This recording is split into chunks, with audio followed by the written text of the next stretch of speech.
Complete. And then we will live.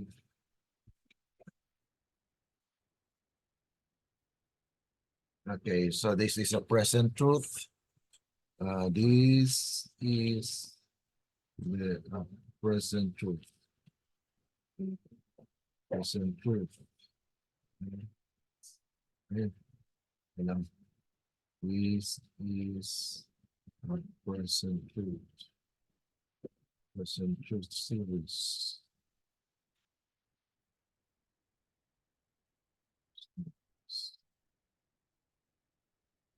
Okay.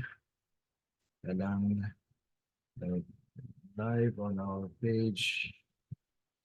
Okay, so get ready. Let's have this online. Okay. Okay, now we are live on our FB page. At sundan po tayo ng ating mga kapatid sa online. Kaya at dito tayo sa part, ipagpatuloy po natin yung ating pag-aaral dito sa title na When the Spirit Comes. This is God's communication to His Church. Ang unang bahagi nito ay ating napag-aralan na kung saan ay magkatugma siya doon sa ating part 2 na kung saan ay atin pong na-discuss yung patungkol po sa universal dairy. Okay? Pero bago pa man lahat ay nais ko lang basahin itong last part na ito. There is a disposition on the part of many to let rebellious feelings arise if their peculiar sins are reproved. The spirit of this generation is, speak unto us smooth things. Yun ang gusto ng tao, ano, na smooth lang siya. Na hindi medyo masaktan yung kanilang damdamin. Kaya pag masaktan mo ang kanilang damdamin o ma-trigger mo ang kanilang ego, ay masakit na yan.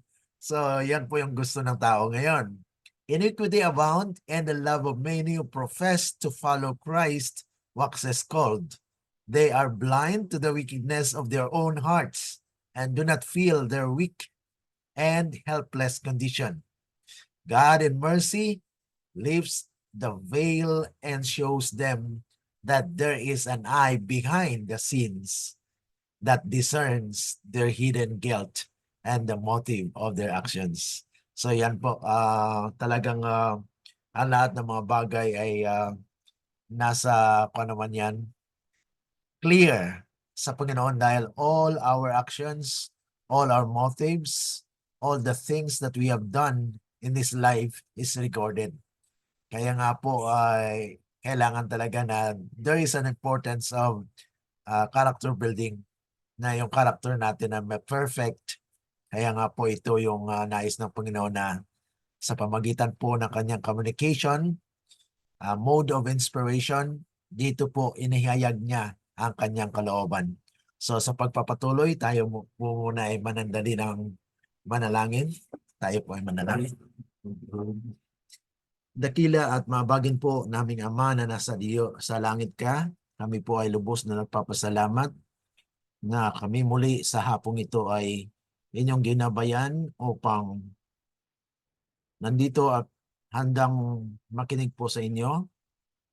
Nanawa ang inyong banal na espiritu ang siyang aming gabay sa patuloy naming pag-aaral sa mga malalalim na mga bagay, Panginoon, na nasulat sa banal kasulatan. Na minsan ay hindi po namin maunawaan, kaya nga po humiling kami sa inyo na kami inyong gabayan upang lahat ng aming mapag-aralan ay maging butil po ng katotohanan na siyang lalago sa aming mga puso at isipan, at ito ay magpapalakas ng aming pananampalataya diyan sa inyo.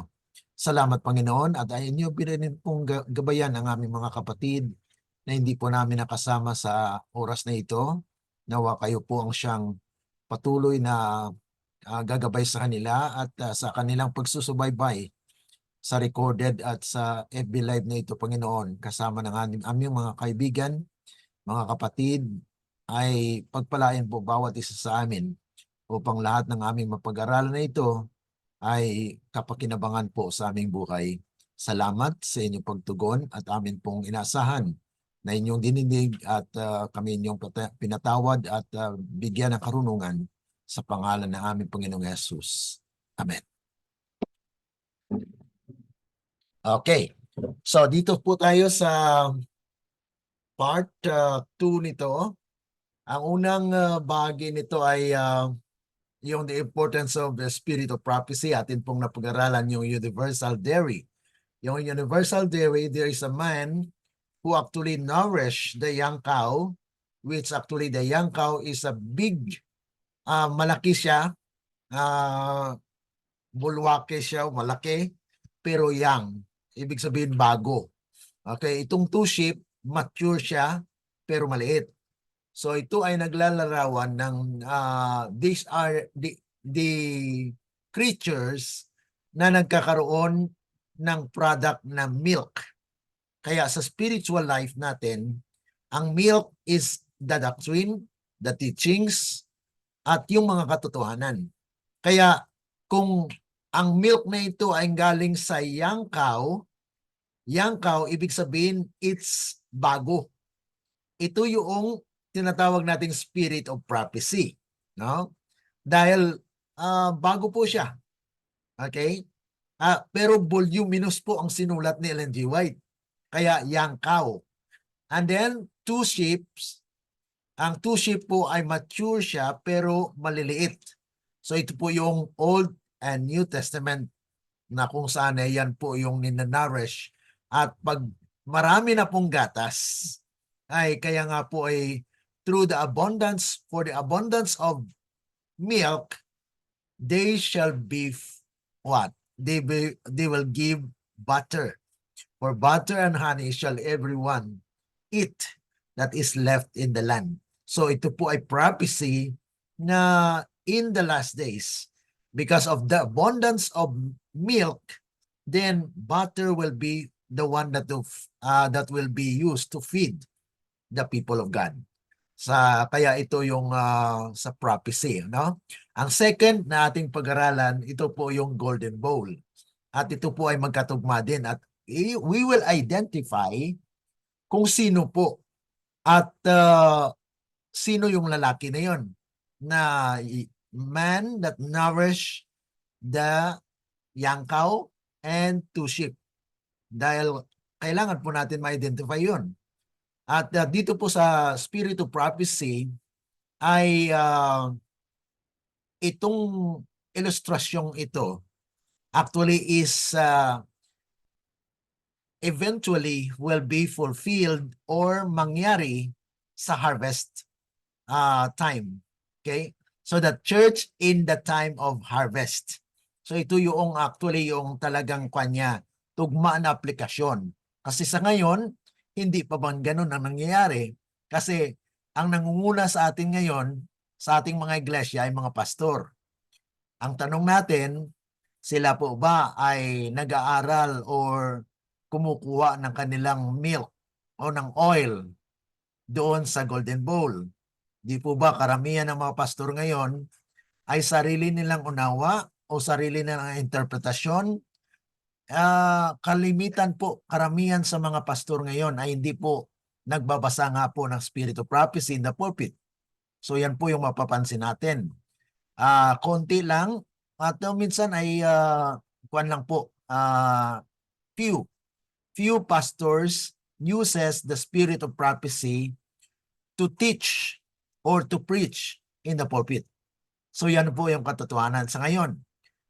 Pero in the time of the harvest, na ito na yung tinatawag natin na the last days, matatagpuan talaga ito na may mga tao na they will feed the church from the spirit of prophecy, na kung saan ay sila po ay magpapakain ng tupa sa loob ng iglesia sa pamagitan po ng mga espiritu ng hula.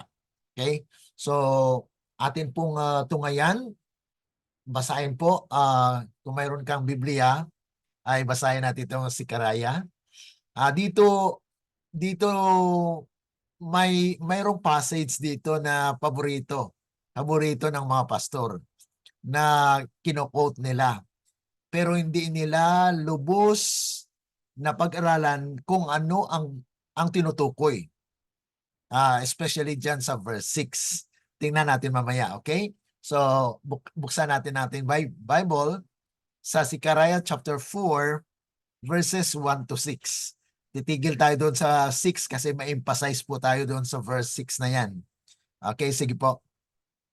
Okay po. Zechariah chapter 4, 1 to 6. Oo. Chapter 4, verse 1.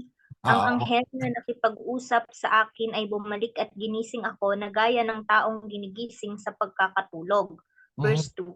Sinabi niya sa akin, ano ang iyong nakikita? Aking sinabi, ako'y tumingin at nakita ko at narito ang isang ilawan na purong ginto na may mangkok sa ibabaw niyon. May 7 ilawan sa ibabaw niyon at may 7 tubo sa bawat isa sa mga ilawan na nasa ibabaw niyon. Verse 3. May 2 puno ng olibo sa tabi niyon, isa sa dakong kanan ng mangkok at ang isa'y sa dakong kaliwa niyon. 4. Sinabi ko sa anghel na nakipag-usap sa akin, ano ang mga ito, Panginoon ko? Verse 5, nang magkagayo sinagot ako ng anghel na nakipag-usap sa akin, hindi mo ba nalalaman kung ano ang mga ito? Aking sinabi, hindi, Panginoon ko. Verse 6, sinabi niya sa akin, ito ang salita ng Panginoon kay Zerubbabel, na sinasabi, hindi sa pamamagitan ng lakas ni ng kapangyarihan, kundi sa pamamagitan ng aking espiritu, sabi ng Panginoon ng mga hukbo. Okay. So, papansin mo dito, sister, no, na yung paborito ng mga pastor na ginagamit po na teksto ay yung verse 6. Okay, Zechariah chapter 4, verse 6, ginagamit po yan. Ano pong sabi? Not by might, nor by power, but by my spirit, said the Lord of hosts. Pero kalimitan po ay yun lang po ang alam natin, alam ng mga pastor. Pero hindi po inaalam kung ano po ang ibig sabihin. Ano po ang laman nito? Dahil dito po sa verse 1 ay nakatulog si Karaya, no? Tapos ginising siya ng Panginoon, ng anghel, at nagsabi sa kanya, anong nakita mo? Pinakita sa kanya. Ibig sabihin, nasa vision siya. Okay? So, God uses a prophet in order for that prophet to see what message God wanted to bring to His people. So, tiningnan, sinabi ni Zechariah, nakita niya na mayroong candlestick. Yung candlestick na yon, all of gold. So talagang ginto. Ginto yung candlestick. At nakita niya na sa itaas noon ay mayroon pong mayroon pong mangkok, bowl. Okay? At mayroong 7 lamps thereon. Nasa kwan po. So, nasa itaas yung golden bowl, tapos yung sa baba ay may candlestick. Yung candlestick na yan ay yun yung sinusuplayan ng oil. Actually kasi sabi po riyan, nasa gilid, magkabilang gilid niya ay nandoon po yung olive trees. Yung olive trees ay nasa right side at left side ng bowl. And then, nakita at sinabi ni Zechariah dito, I answered and spake to the angel and talked with me, saying, what are these? Hindi niya alam kung ano yun. Kaya nagtanong siya, ano kaya ito? Ano po ito? Then the angel talked with me and answered and said unto me, knowest thou not this be? And I said, no. Talagang kinonfirm pa ng angel na hindi mo ba alam ito? Sabi ni Zechariah, hindi po. Kaya nga po, sabi niya, then he answered and spake unto me, saying, this is the word of the Lord unto Zerubbabel. So dito po ay mayroon pong tinatawag na typology. Okay? Pag sinasabi pong typology, ay merong pinapatungkulan ito. Sino ang Zerubbabel dito? Yung Zerubbabel na ito ay siyang sinabihan na kung saan ay sabi nga po, the word of the Lord unto Zerubbabel. Yung Zerubbabel na yan, siya po yung gaganap ng isang malaking gawain na kung saan sabi nga po, not by might, nor by power, but by my spirit, said the Lord of hosts. So dito ay pinapatungkulan na itong sinasabihan ay si Zerubbabel na kung saan ay sinasabi sa kanya, hindi sa kalakasan o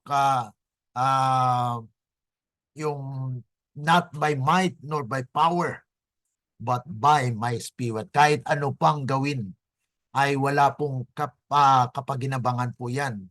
Kundi sa pamagitan po ng banal na Espiritu ng Diyos ay magaganap. So ito po yung sinasabi po rito. Ngayon, patuloy po tayo sa interpretation. Dahil mayroon po diyang interpretation. Ano pong sabi sa verses 11 to 14? Kung ano po yun? Okay, tingnan po natin sa verses 11 to 14. At sumagot ako sa kanya, ano itong 2 puno ng olibo sa dakong kanan at kaliwa ng ilawan?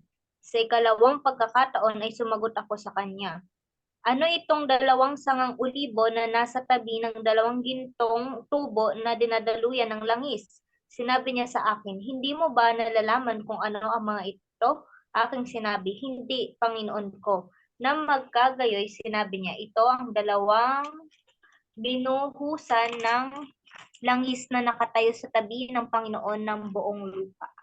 Okay. So dito po ay pinapahiwatig na si Zechariah mismo na propeta ay wala pong alam o hindi po niya alam kung ano ito. Kaya nga po nagtanong siya, Panginoon, hindi ko po alam ito kung ano ito.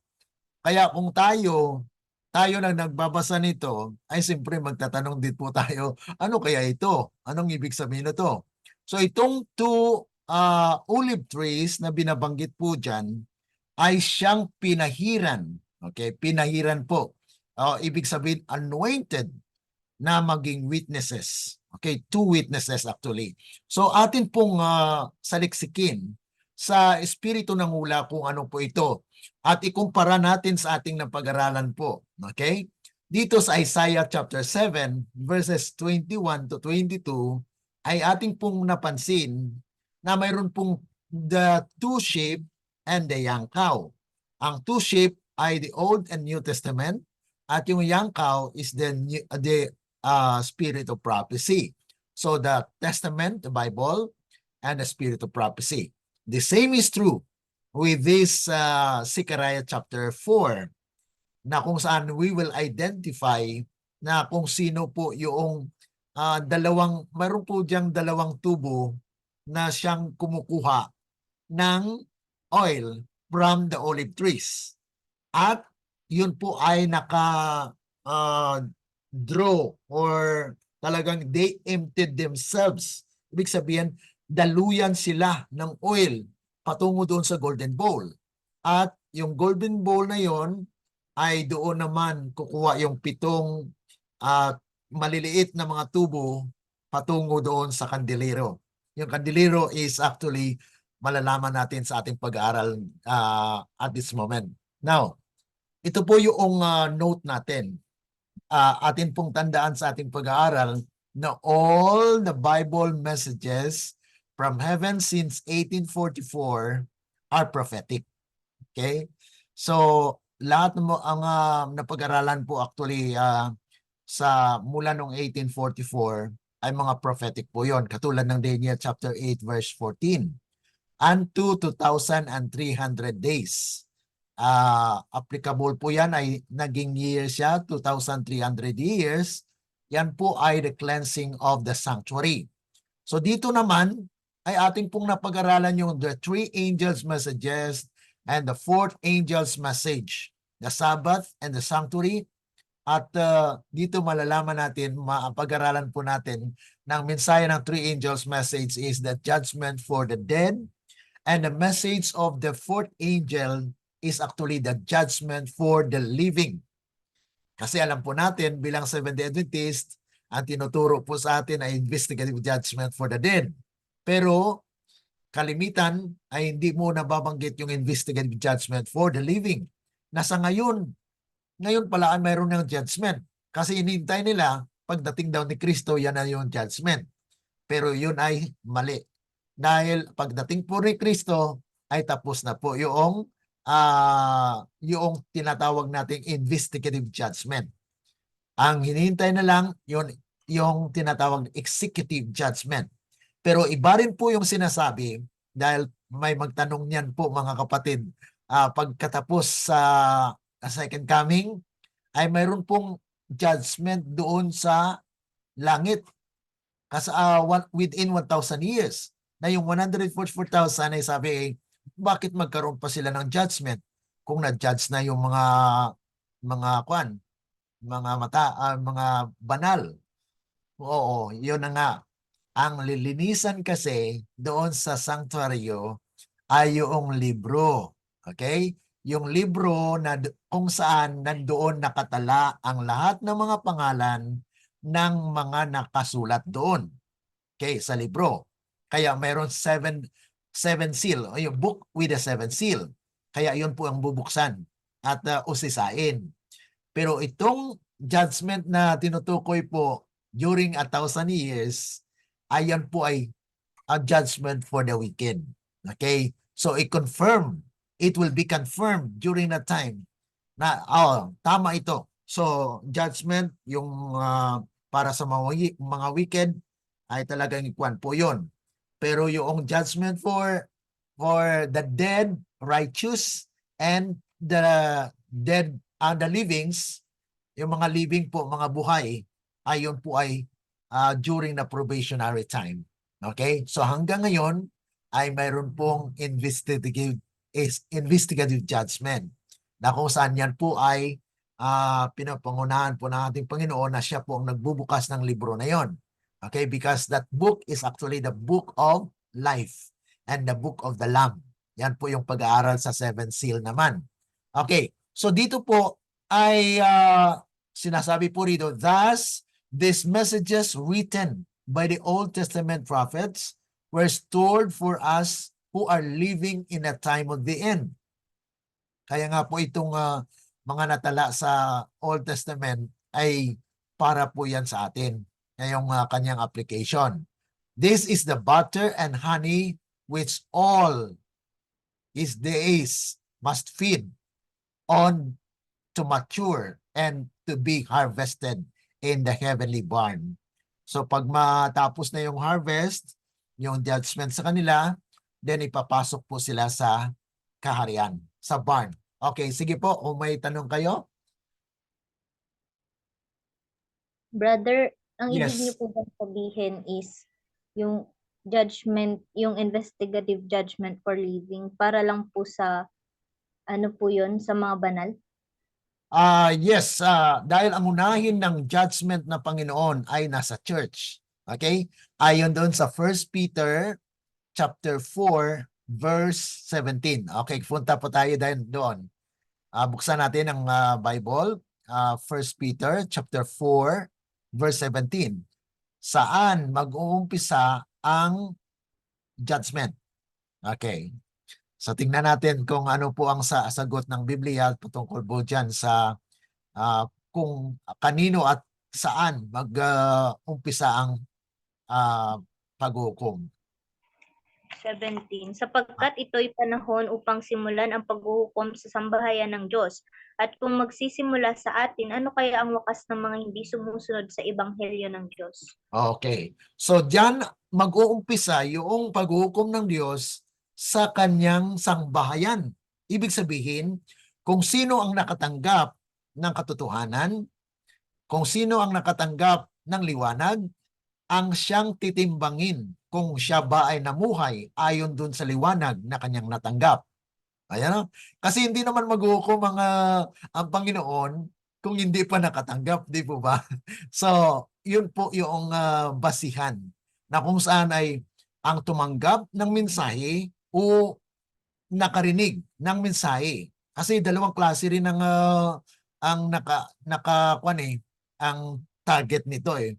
Yung nakarinig pero hindi tumanggap. Mayroong din nakarinig na tumanggap. So, ang mensahe na pinadala ng Diyos, yan po ay maghukom sa kanya. Ibig sabihin, yun po ay kung kanyang nireject yan, then that's the close of his probation. Na sinaradhan niya ang pintuan. Na bukas na sana yung pintuan ng awa. Pero hindi niya binuksan o hindi niya tinanggap yon na tinawag siya ng Panginoon, binigay sa kanyang mensahe, pero hindi siya namuhay ng ayon doon sa mensahe. So, anong gagawin ng Panginoon? Yun po. Yun po yung lilinisin. Kung ikaw ay halimbawa nakarinig, nagpabaptize ka. So, ang iyong pangalan ay isusulat doon. Okay? So, ang sino mang tumanggap kay Kristo ay at nakatanggap ng bautismo, ang kanyang pangalan ay isusulat doon sa aklat ng buhay. Okay? So, Adventist siya. So, ibig sabihin, tumanggap po siya ng mensahe ng Three Angels Message. Okay? Nabaptize po siya. Okay? Ngayon, nabaptize nga po siya. Pero, ang buhay niya po, araw-araw ay nakarecord po yan. Okay? So, nakasulat yun lahat ng mga ginagawa niya doon. Ito bang ginawa niya na nagkamali siya, nagkasala siya, nahinga niya ba ng patawad? So, ang sabi ng Panginoon doon sa korte, yes, nananalangin sa akin yan. Akin na yan pinatawad. Kaya, bura. So, ibig sabihin, okay, justified. So, sa bawat araw na kung halimbawa na ikaw ay nagkaroon ng karanasan na ganon at naghingi ka ng kapatawaran sa Panginoon at yun po ang kanyang ginawa na kanyang tinapalan niya ng kanyang dugo dahil nabayaran na yan. Oh. So yun po yung mangyayari doon na kung ibig sabihin na yung investigative judgment, okay, na kung ikaw ay halimbawa patay na, patay ka na, yung libro ay binuksan sa pangalan mo nakatuon. Ngayon, usisain kung anong record mo. Ito ba bago namatay ay naghingi ng patawad o namuhay? Ano bang motibo niya? Baka nag-promise lang siya nung namatay siya na susunod siya pero alam ng Panginoon ang motive niya. Oh. So itong taong ito, dahil hindi tunay ang kanyang buhay, namatay siya, na patuloy pa rin ang kanyang motibo nandyan sa isip niya, nandyan sa buhay niya, ayan ay tanggalin. Yun yung judgment na nililinis o yun ang tinatawag natin na cleansing of the sanctuary. Ang sanktuaryo ay nadungisan dahil dun sa record ng mga tumanggap ng mga Adventista pero hindi naging banal o hindi namuhay ng ayon doon sa liwanag na kanyang tinanggap. Halimbawa, yung natanggap niya, nakarinig siya patungkol doon sa dapat ay mag-reform tayo sa diet natin. Oh, nakarinig siya niyan, pero hindi siya namuhay ayon doon sa liwanag. So, yun po ang maghukom sa kanya. Okay, siya mismo ang nagsarado ng kanyang kaligtasan. So, ibig sabihin, talagang kwan po yun. At that time, na hindi niya po tinanggap yan, he rejected Jesus Christ. Yan po yung tinatawag natin, coming as a thief in the night. Bakit? Because the truth comes to you, you don't know. Yan po yung, kasi sabi dyan sa John 14:6. Ano pong sabi sa John 14:6? Siguro memorize natin yan. John 14:6. Ano pong sabi ni Kristo? Sinabi sa kanya okay. Ako ang daan at ang Aha. katotohanan at ang buhay. Sino man ay hindi makakarating sa Ama kundi sa pamamagitan ko. Okay. So sinabi po dyan, I am the way, the truth, and the life. So ibig sabihin kung ang truth ay ibinahagi sa atin, ay yan ay si Kristo. So kung hindi natin tinanggap yung katotohanan, then we have rejected Christ. So yun ang tinatawag natin na, yes, kinilala mo na si Kristo ay Diyos mo, pero noong dumating siya sa iyo sa pamagitan ng katotohanan, ay iyong nireject. Oh. So you are actually parang nakuan ka, yung you are caught in the act of rejecting Jesus Christ. So, hindi mo namalayan na si Kristo pala yun. Kasi ang katotohanan na sinabi at nire-reject mo, ayan po ay pagdating ni Kristo sa atin, na siya'y nangusap sa atin sa pamagitan ng kanyang salita. Kaya kung atin pong nireject yan, ay talagang napakasaklap na buhay yan. Kasi si Kristo na pala yun. That is actually coming as a thief in the night. Hindi mo alam na si Kristo pala ay nagbisita na sa iyo sa pamagitan ng katotohanan. Dahil kung kumpara po natin sa second coming, ang second coming po ay all eyes shall see Him. Oh. So hindi natin masasabi na yung second coming is the same with as coming as a thief. Dahil ang coming as a thief, you will not know until you just discover that something has been lost. Di po ba? Di ba si Sister Veronica, malalaman mo ba na ang magnanakaw ay darating? Hindi po. Hindi, di ba? So, ibig sabihin, yung ang magnanakaw o coming as a thief is not the second coming. Kasi ang second coming, lahat ng matayan makakita. At bago pa man ang second coming, ay maroon pang tinatawag na 7 last plagues.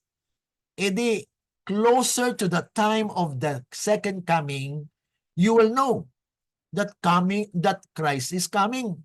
Because you will count what are those plagues that is falling. Kasi mayroon pong plagues na sinabi po dyan sa Revelation chapter 15 and 16 na inisa-isa po dyan kung anong mga plagues na yon. So kung ikaw ay nag-aaral o tayo nag-aaral ng prophecy, then we will recognize and we will know na malapit na darating ang Panginoon. Pero bakit maraming mga tao ang naliligaw na sabi nila darating na si Kristo? Yung sinasabi na coming as a thief is actually coming into judgment. God is judging His people, especially the Seventh-day Adventists, because we are the Laodicean people.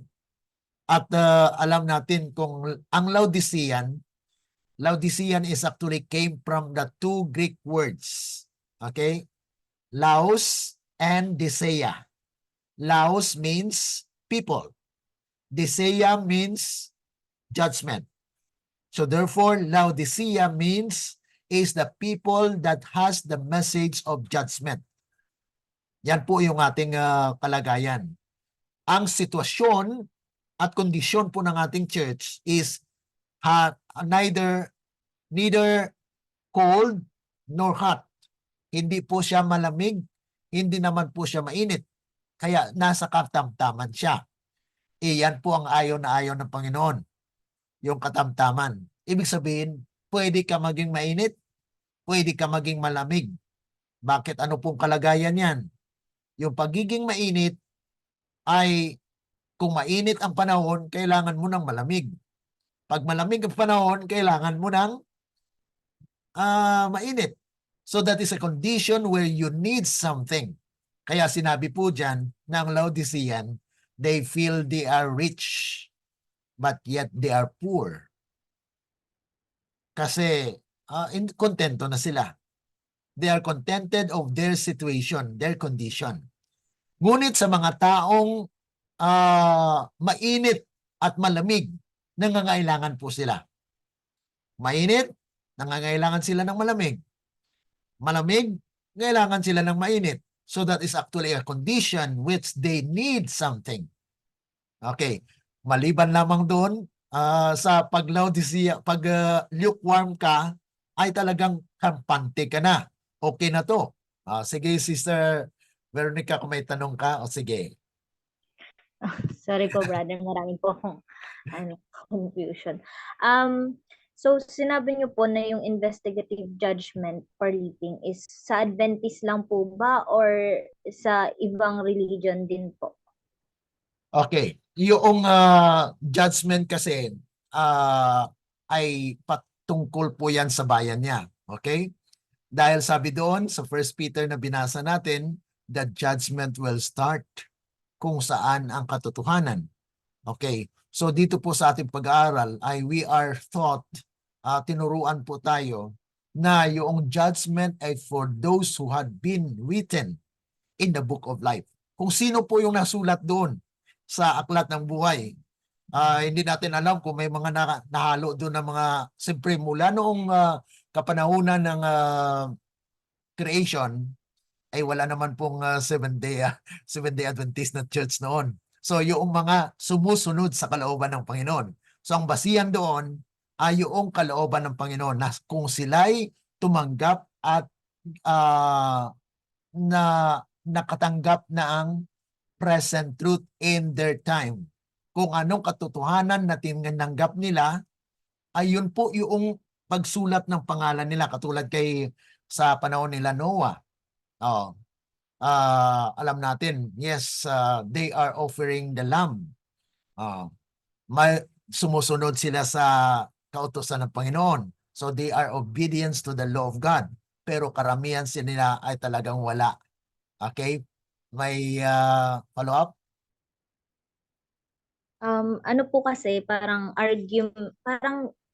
sinasalungat po kasi kami ng mga pag sinasabi namin na i-judge yung mga bayan ng Diyos. Kasi daw po, sa Roma 8:1, sabi po dito, sabi nila, ngayon ngay wala nang kahatulan sa mga na kay Kristo Jesus. So parang nagka-contradict nga naman yung sinabi na unang huhukumin is yung ang bayan ng Diyos. Tapos sabi po nila na hindi na tayo hatulan kapag tayo ay naka Kristo na. Kasi basahin mo yung Roma 8:1. Yung parang ganun po yung laging binabato sa amin kapag po sinasabi namin na merong investigative judgment for living. Ano po ba? Okay, tama po yan, no?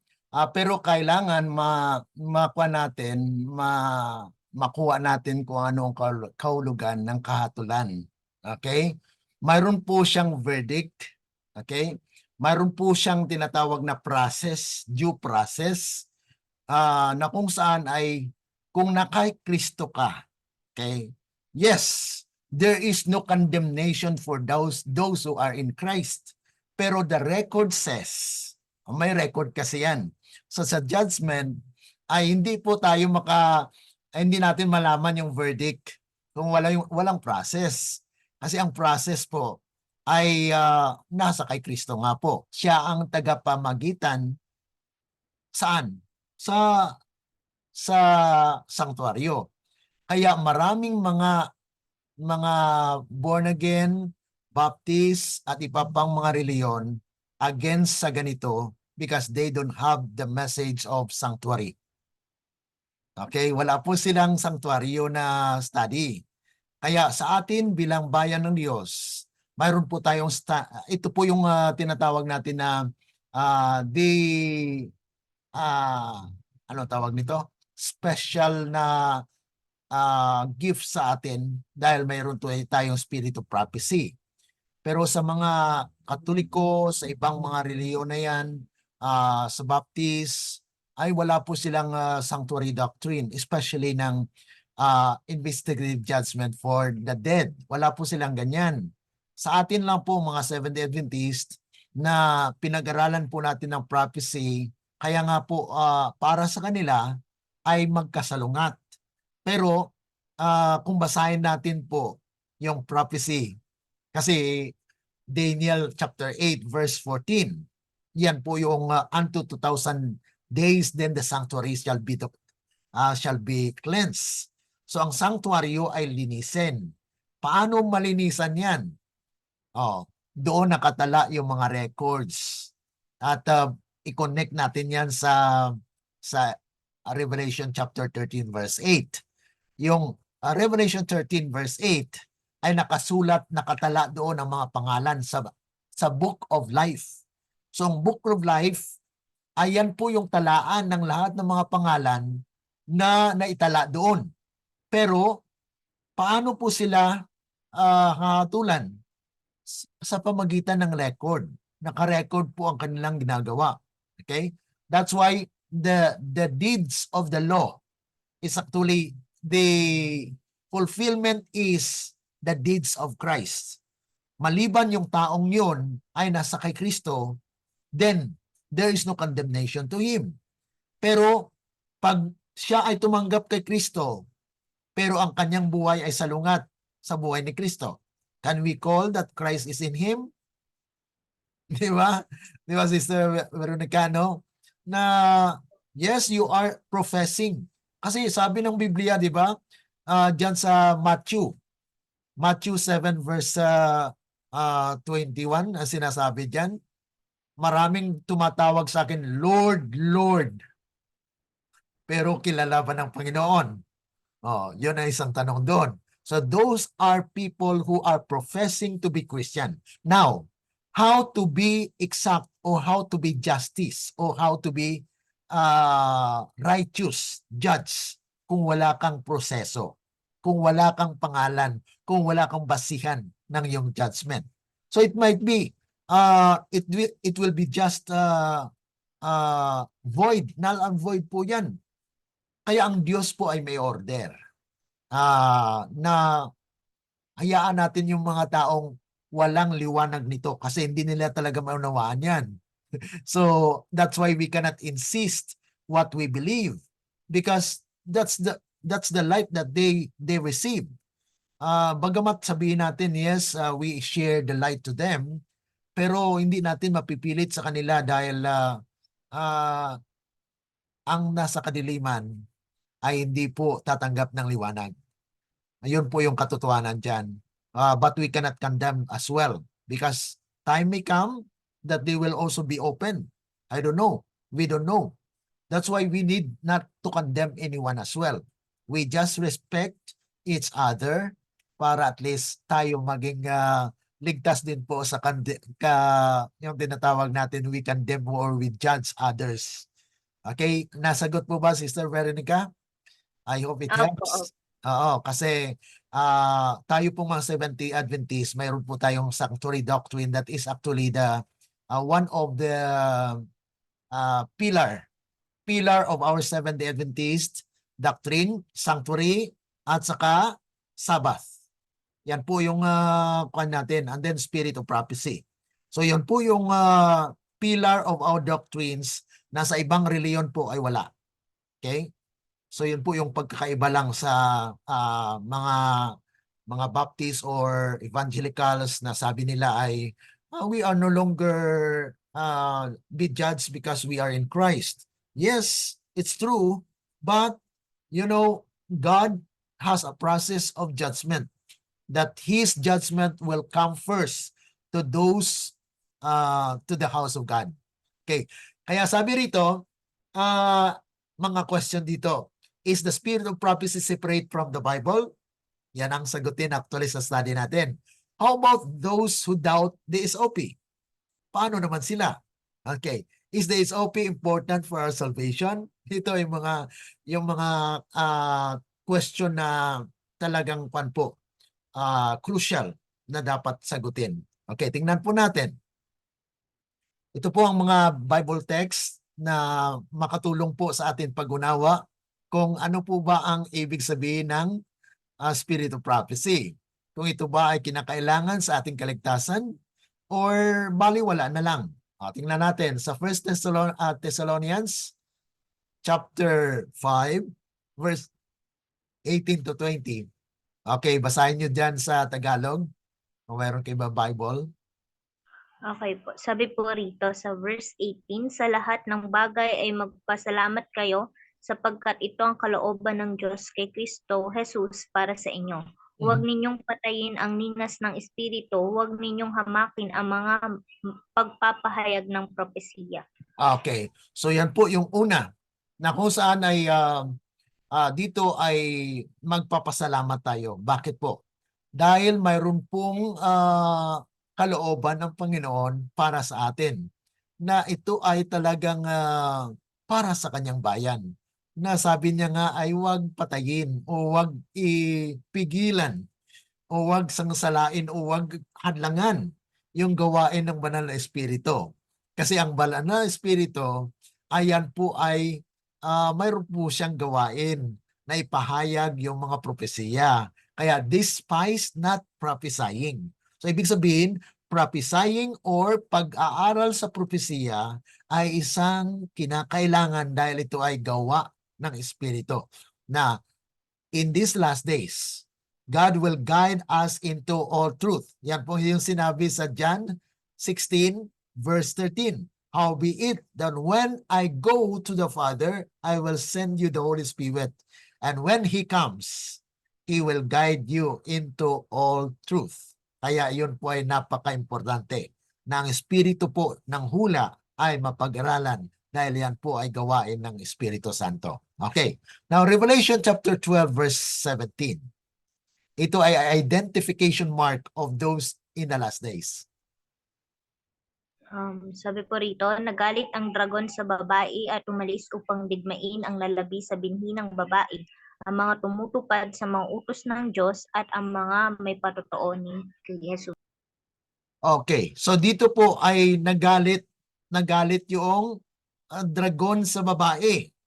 Bakit kaya nagalit siya? Dahil kung ating pong balikan ng verse 16, ay tinulungan ng lupa ang babae at nilamon yung tubig, baha na binuga ng dragon. Ibig sabihin yan, ang buga ng tubig na yon na naging baha para matangay yung babae ay galing sa dragon. Ibig sabihin, mayroong mga nasa loob o nasa iglesia na yan ay buga ng kaaway para matangay ang ating iglesia. Pero ang mangyari sa kasaysayan at sa propesiya na ang lupa ay magbukas ng kanyang baba o ng kanyang magbukas po siya at lalamunin yung tubig, yung baha. Yan po yung simbolo ng Ezekiel 9. Okay? So, lilinisin ng Diyos ang babae. Kaya itong babae ay nagalit ngayon ng dragon. Pero ang tanong, nakipaglaban ba siya sa babae? Ayon sa binasa mo, Sister Veronica, lumaban ba ang dragon sa babae? Hindi po, nagalit Hindi, lang. di ba nagalit lang po siya, no? At sino po ang kanyang nilaban? Sabi niya doon, went to make war with the remnant over seed. Seed nino? Ng babae. So sino ang maging seed ng babae? Itong great multitude na sila at that time will also hear and keep the commandments and have the testimony of Jesus. Yan po yung application dito na dapat ang consistent contextual. Dapat malaman natin yung context nito. Kasi sabi lang nila, ang babae dito ay Seventh-day Adventist na to. At itong seed na ito ay remnant. Remnant ng kwan pa rin yan. Parang malabo nga pong pagkaunawa natin dyan. Pero dito, malalaman natin mga kapatid, no, sa mga subaybay po nito, na yung babae dito ay ito na ay purified.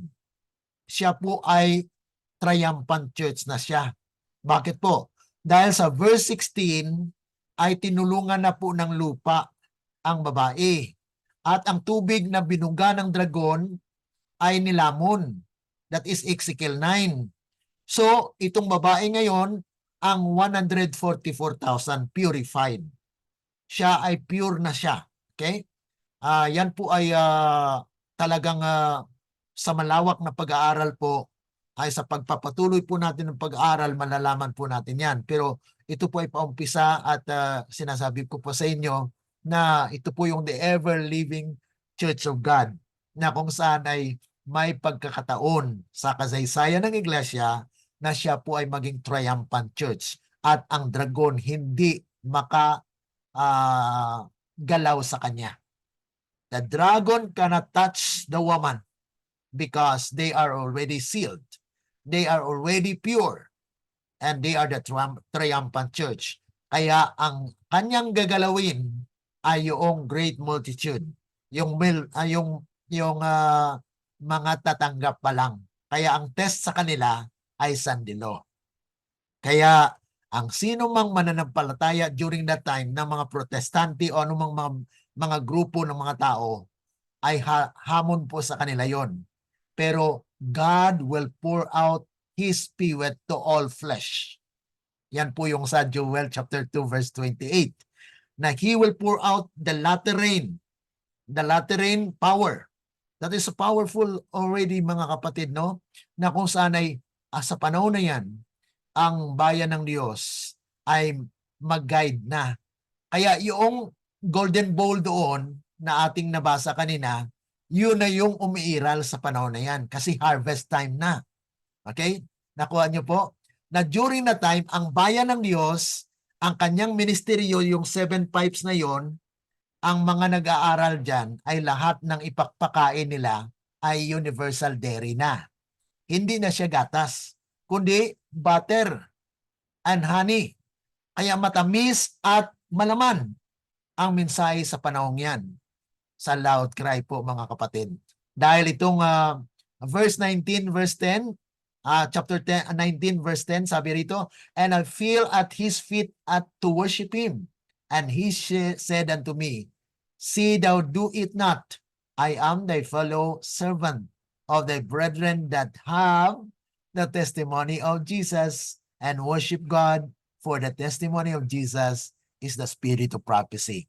So yung spirit of prophecy will be a guidance for all during that time, mga kapatid, in these last days. Kasi yung mapapansin ninyo, yung chapter 19, yan po ay nalalapit na sa ikalawang pagdating ng ating Panginoon. Dahil matala po dyan yung kanyang second coming. Okay, ang sabi pa rito sa 3SM, Selected Messages, Book 3, page 30. In ancient time, God spoke to men by the mouth of the prophets and apostles. In these days, He spoke or He speaks to them by the testimonies of the Spirit. Kaya kung ang mga prophet sa noon ay nangusap sa bayan ng Diyos, sa ngayon po, ang nangungusap sa atin ay yung testimony. Kaya bilang Seventh-day Adventist, nararapat lamang po na ating bigyang pansin ang spirit of prophecy. Na kung saan ito po yung mga gabay natin para tayo ay maging pure. We have the pure tenor of truth na ating mapag-aaralan po. At sabi pa po riyan, karagdagan dito, na the Lord designs to warn you, to reprove, to counsel you through the testimony given. So binigay po yung testimonies na yan para at least masansala po tayo, makorektahan po tayo, maturuan sa mga testimony na nais po ng Diyos malaman natin. To impress your minds with the importance of the truth of His Word. The written testimonies are not to give new light.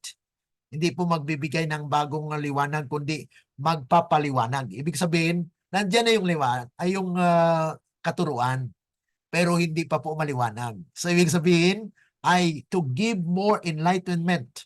Hindi na magbigay ng bagong liwanag, kundi nandiyan na yung liwanag, pero hindi maunawaan ng tao. Kaya gagamitin ng Diyos ang mga propesiya o mga prophets to explain more on this.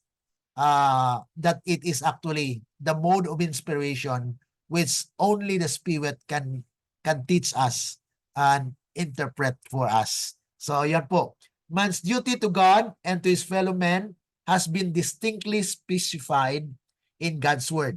But yet few of you are obedient to the light given. Yan po ay nakatala na talaga na kukonti ang magtanggap nito. Additional truth is not brought out, but God has, through his testimonies, simplified the great truths already given, and in his own chosen way, brought them before the people to awaken and impress the mind with them, that all may be left without excuse. So, yan po yung talagang tumpak na nais ng Diyos na maalaman po natin na itong banal na espiritu, ang gawain po niya ay to lead us into all truth. Kaya sabi rito sa 1SM 3, page 30, the Holy Ghost is the author of the scriptures and the spirit of prophecy.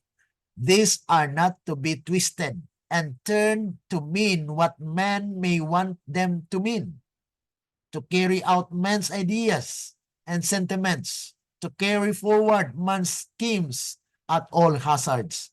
Yun po, kasi marami pong magagamit ng mga talata dito sa Spirit of Prophecy na bigyan nila ng sarili nilang pagkaunawa. Pero klaro na po yung Spirit of Prophecy na dapat na po hindi ipaunawa pa, kundi basahin at appreciate po natin, dahil ito po ay salita ng Diyos na siyang magpapaalala at mag-guide po sa atin. Little heed is given to the Bible, and the Lord has given a lesser light to lead men and women to the greater light. Yan po.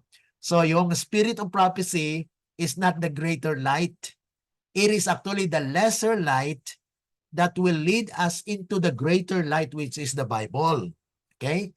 Yan po ang misunderstanding ng iba, na parang sinasamba natin yung Ellen G. White. Hindi po, mga kapatid, yan po ay nililid tayo sa closer understanding of what the Bible is written. Written for. Kung ano po ang kahulugan ng Bible, yan po yung kanyang gawain. Hindi na ginagamit natin yung writings ni Ellen G. White para itaas si Ellen G. White. No, that is not. It is actually God's way of communicating to us. He wants to communicate to us through the prophet. Okay. Sa Testimonies for the Church, Volume 5, 680, it says, it is not alone those who openly reject the testimonies or who cherish doubt concerning them that are on dangerous ground. To disregard light is to reject it. Yan. Isa rin yun, mga kapatid, na kung i-disregard po natin na nandyan na ang opportunity to know the truth, but yet tinamad tayo, hindi na tayo nag-aral, pinabayaan na natin, so we disregarded the light. That is not what actually given. Kaya mayroon pa rin accountability. When and how the Spirit of Prophecy came? When will it expire? Kailan po ba dumating yung espiritu ng hula? At kailan po yan matatapos? Kailan ma-expire? Ibig sabihin mawawala. Sabi po rito, once men walk with God in Eden, with open face to behold the glory of the Lord, and talked with God and Christ and angels in paradise, without a dimming veil between, men fell from this moral rectitude and innocency and was driven from the garden, from the tree of life, and from the visible presence of the Lord and His holy angels. Ibig sabihin, noon, hindi nangangailangan ng Spirit of Prophecy dahil konektado. Walang nalihim. Pag naihayag na po ito ng glory ng Panginoon ay nasa atin na, ay hindi na po kailangan ng Spirit of Prophecy. So, sa ngayon, ay kailangan po yan. Bakit? Dahil tayo patay. Okay? So, patay tayo, kaya bubuhayin tayo ng Espiritu ng katotohanan na siyang magbabago ng ating buhay. Yun po yung gawain ng Banal na Espiritu, na kung saan i-lead tayo sa katotohanan. Kaya, The expiration of the spirit of prophecy is when his character will be perfectly reproduced in us. That there is no need of the spirit of prophecy. So ibig sabihin mga kapatid, during the time ni Adam and Eve, wala pong pero nandun po yung liwanag, nandun yung kaluwalhatian ng Panginoon. Kaya nung nawala po yun, ayun, the life is dim, dilim. Kaya paano ka makabangon sa liwanag? Or paano ka makabangon sa kadiliman kung walang aahon sa iyo na liwanag? So ibig sabihin ay God's Spirit will guide us through the spirit of prophecy that we could restore in its fullness, mga kapatid. Ano? So, karagdagan po, when all was lost in Adam, and the shades of night darkened the moral heavens, there soon appeared the star of hope in Christ. And with it, there was established a means of communication between God and men. In his fallen state, man could not converse face to face with God and with Christ and with angels. And when in his Eden purity, the manifestation of this prophecy was designed for all dispensation. So ibig sabihin, ay mula pa noon sa panahon ni Adam, ay mayroon way of communication. And that is actually the spirit of prophecy. The spirit that guides the people up to now. Now we as a church, we have the spirit of prophecy to guide us being God's people of the prophecy. Now we are fulfilling the prophetic mandates na nasusulat po sa banal na kasulatan. Ano? When Christ shall come again with all his holy angels and receive his people unto himself, that where he shall be, there they may be also. John 14:6. And when men redeemed shall walk and talk with God, and Christ and angels in Eden restored. Yan po yung binabalik natin, no? Eden restored talaga. Then there will be no further need of the spirit of prophecy. So that is the expiration of the spirit of prophecy. Na kung tayo makalakad na harap-harapan natin na nakikita ang Diyos, nabubuhay tayo, na may kaluwalhatian, then that's the time that there is no more need of the spirit of prophecy.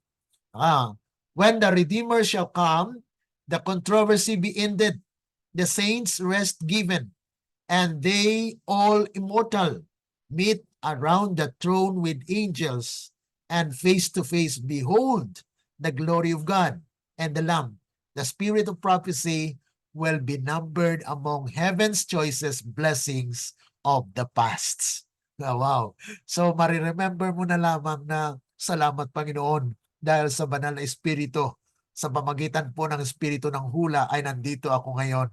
Wow. So, it will be a history, a blessing, blessings of the past na yun po ang nagatid sa atin doon sa kaluwalhatian na kanyang ninanais. Okay, so conclusion, when men fell and could not talk with God face to face, the Lord Jesus put in place a system of communication, the spirit of prophecy.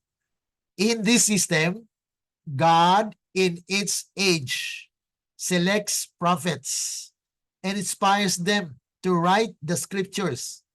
Then messengers inspired to interpret the scripture to the church. By this way, the church is corrected, preserved, enlightened, and used to present and reveal God to the world. So yan po yung lesson natin this time, that part 1 and part 2, na kung saan when the Spirit comes, He will guide us into all truth. Now, sunod natin na topic ay when the rain falls. Kung ang ulan ay tutulo. Yan po yung ating pag-aralan sa sunod. Kung ano po ito ay tingnan po natin dahil part 1, part 2 din po yun.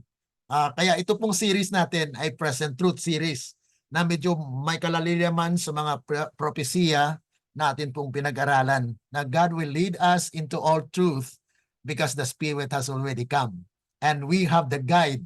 Kaya kukuha na po tayo ng mga writings sa Spirit of Prophecy because we believe that those are things that are actually revealed to the prophet. Kaya pasalamat po tayo na may Spirit of Prophecy na mag-guide po sa atin into all the truth that God wants us to learn. Okay, any reaction?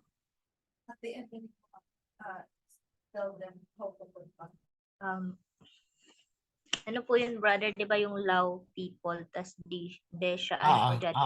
Laos yan. Laos means people, and then Disea, D-I-C-E-A, Disea, Laodicean. So ibig sabihin, people, judgment. People that brings the message of judgment. So declaring judgment.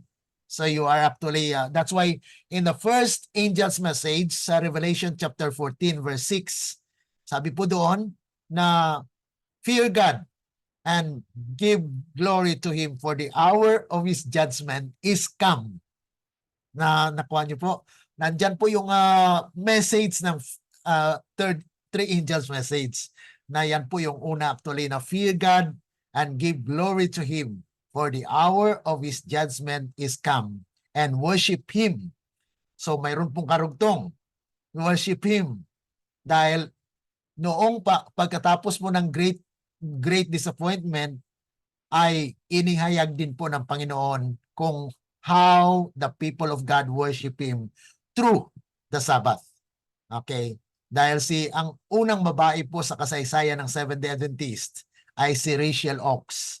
Si Rachel Oakes po, yun po ang nag-present kay James, kay Joseph Bates. Okay? And then Joseph Bates, I presented it to the group, and then it will become Ellen G. White has shown a vision about the Sabbath, and so it was actually accepted as one of the doctrine, and began to worship the Lord on the Sabbath. Kaya yun po yung mga kasaysayan po yan actually na kasama po sa paglago ng ating iglesia bilang Seventh-day Adventist, at pasalamat po tayo na we as God's people, the Laodicean church, but yet there is a message for us na you will no longer be Laodicean. You will be called by another name after the Ezekiel 9. After ng Ezekiel 9 po, iba na po yung pangalan. Okay? Hindi na po Seventh-day Adventist. Okay, kundi yun po ay in the prophetic framework, it's actually that church triumphant na kung saan ay purified na po siya eh. So lahat po niyan ng yes, ang characteristic ay nandoon po ng bilang Seventh-day Adventist, keeping the Sabbath day, keeping the law, and then have the testimony of Jesus. It's still the essence of being a Seventh-day Adventist. Okay? So sa ating mga kapatid na gusto po na mag-aral pa muli, at kung may mga katanungan po kayo, maaari lamang po na mag-type kayo doon sa ating page, at pwede nyo po ako i-contact sa aking number diyan sa ating page po is DA Online Study, and other group that I will be sharing this live, ay pwede niyo po ako makontact, and for additional studies you can also visit our website, threeangelscry.org. Nandun po yung mga studies natin. Oo. At i-type lang po natin, i-share ko lang po sa inyo doon sa ating page. Nandun po yung mga information kung paano po na tayo makontact at paano po tayo makapagpatuloy ng ating pag-aaral. We have also our study for tonight, Asia, including the Nepal and other countries in Asia, that will be at 8:45 in the Philippines. In Thailand, it's 7:45. In Nepal, it will be 6:30. So we have a translator from Nepal tonight. So those who want to attend, we will have a short study as well with the present truth. So yun po yung schedule natin for today. I have several studies na atin pong pinaglingkuran at nawa ay makatulong po ito sa ating mga kapatiran na matuto po sa mga spiritual na bagay. At pasalamat po tayo sa Diyos, purihin po natin ang Panginoon. Huwag niyo po akong pasalamatan, kundi pasalamatan po natin ang Panginoon dahil siya pong gumagawa sa atin. Siya po ang nagbigay sa atin ng karunungan. Siya po ang nagbigay ng katotohanan ito at purihin po ang Panginoon dahil sa binigay niyang katotohanan ito. Okay? So, wala na po karagdagan, Sister Veronica. Kung meron pa po kayong last word or any reaction? Okay na po, brother. Malinaw na po. Okay. So, sunod natin pag-aaral ay When the Rain Falls, Part 1 and Part 2. Wow. So, yan po yung ating pag-aaralan, ano? Okay. So, tayo po ay maniklod sa ating pananalangin. Sa pagtakop. Our dear and kind lovely Father, once again, at this moment, oh God, we would like to thank you for the Holy Spirit that guides us, that you have given us this closer and more precise and clear understanding of how your Spirit works to communicate your will to us, oh God. So we are so thankful for the spirit of prophecy that will enable us to learn more. And some of the part of this study we haven't discussed yet.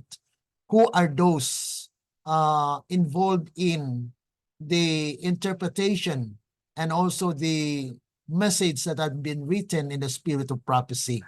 And we are coming to closer contact with that. And next lesson that we will be having next week will be about the rain that will be falling, oh God, that you will give the messages to your people in these last days. So help us to be prepared, oh God, even to those who have not attended to this moment. We ask that may you give them time that they will also attend next week. And even they have not attended today, but they can follow our recorded video on YouTube and also in our Facebook page, that they will also be benefited by the truth that we have studied. Thank you so much, oh God, for everything. And dismiss us with a blessing.